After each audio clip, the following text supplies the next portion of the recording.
Hello, this is Danny Hook, EFT NLP coach. How to get an unconscious breakthrough.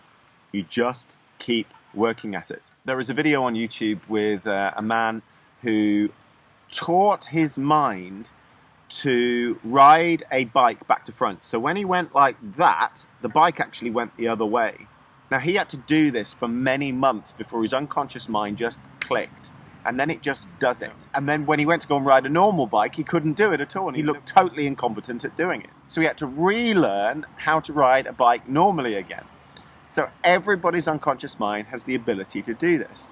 My uncle has just had a stroke, and I am encouraging him to continue to use his leg that he can't yet have the use of, and his arm. Well, that sounds ridiculous. Using his leg that he doesn't have use of, you're still using it somehow. There is still like 1% kind of movement.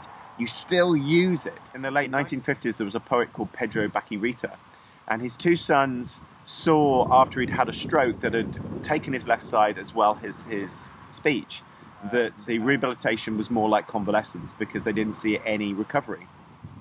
So they took him home and they threw away the wheelchair.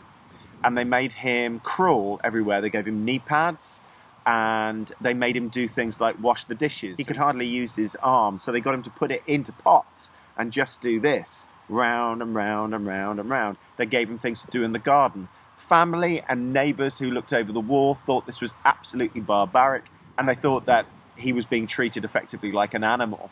Yet 3 years later, he went back to work.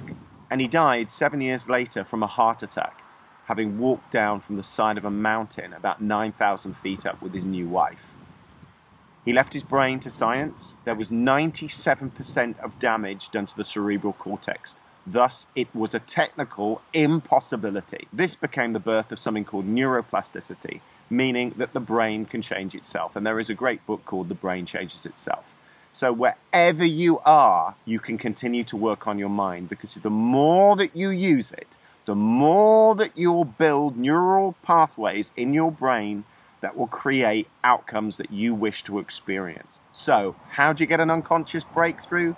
Keep working at it. At some point,